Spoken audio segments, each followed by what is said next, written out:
Well, I want to thank the governor. I know the action he takes today has no practical effect, but it has a tremendously positive effect across the entire state of Minnesota.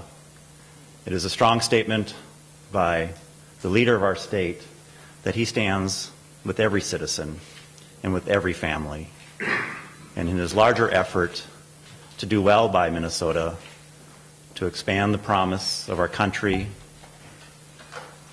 to help our economy, to help people get back to work and get their jobs. He recognizes that this piece of legislation does nothing to accomplish those. In fact, moves us backwards.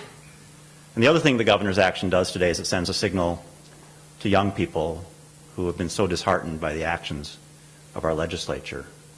Young people who are going to our schools, young people who are just coming into their own right now, who have been sent such a negative message, a message of being marginalized, a message that the Constitution is not for them, that our Constitution is not for them. Our governor is saying that's not the case, and he's speaking out and standing strongly. Likewise, our lieutenant governor. So to counteract that negative message, and what occurs as a result of that, when other people are sent that message that some people are worthy of marginalization, is extremely important.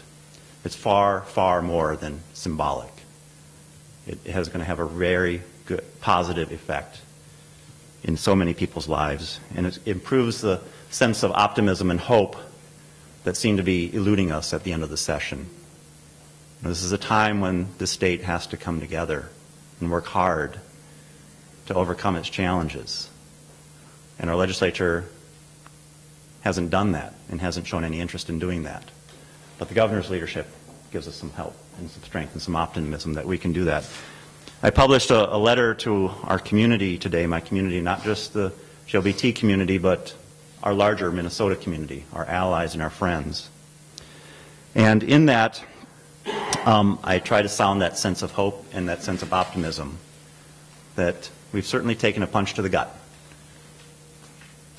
but we're still standing, and we're going to come together, and we're going to fight, and we're going to show that our families are rooted in love and commitment and responsibility.